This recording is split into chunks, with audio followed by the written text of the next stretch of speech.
Hi guys, welcome to our channel mister Sisindri. Big boss Telugu season 8లో ఇక నుండి అసలైన కథ మొదలు కాబోతుంది. వైల్డ్ కార్డ్స్గా బిగ్ బాస్ హౌస్లోకి ఎంట్రీ ఇచ్చిన వారు వైల్డ్గా హౌస్లో కొనసాగుతుండటంతో పాత కంటెస్టెంట్స్కి చుక్కలు కనిపిస్తున్నాయి.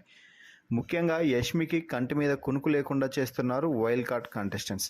వైల్డ్ కార్డ్ ద్వారా ఎంట్రీ ఇచ్చిన వారిలో దాదాపుగా సగం మంది నామినేషన్స్లో యష్మిని నామినేట్ చేయడం జరిగింది. అయితే అందరూ దాదాపుగా చెప్పిన రీజన్ మాత్రం ఒకటే అని చెప్పవచ్చు. ఆ రీజన్ ఏమిటి అంటే యష్మి కేవలం తన ఫ్రెండ్స్ గురించి మాత్రమే ఆలోచించి హౌస్లో మిగిలిన వారి విషయాల్లో ఒక స్టాండ్ తీసుకోవడం లేదని, అలాగే హౌస్లో నిఖిల్, పృథ్వీ ప్రేరణలతో కలిపి ఒక మినీ గ్రూప్ ఏర్పాటు చేసిందని చెప్తూ నామినేట్ చేయడం అయితే జరిగింది.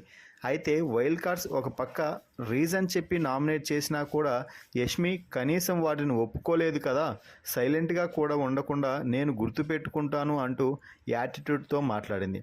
అయితే యష్మికి బయట చూసి వచ్చి నీలో ఈ పాయింట్స్ నచ్చడం లేదు అని చెప్తే మార్చుకుంటాను అని కాకుండా గుర్తుపెట్టుకుంటాను అంటూ మాట్లాడటం ఏమిటో యష్మికే అర్థం అవ్వాలి. ఫస్ట్ వీక్ వైల్డ్ కార్డ్స్ అభిప్రాయం అంటే ఆడియన్స్ అభిప్రాయం అని తీసుకోవాలి. కానీ యష్మి ఆ విషయాన్ని మర్చిపోయి వైల్డ్ కార్డ్స్పై ఫైర్ అవుతూ మరోసారి తప్పు చేస్తుంది.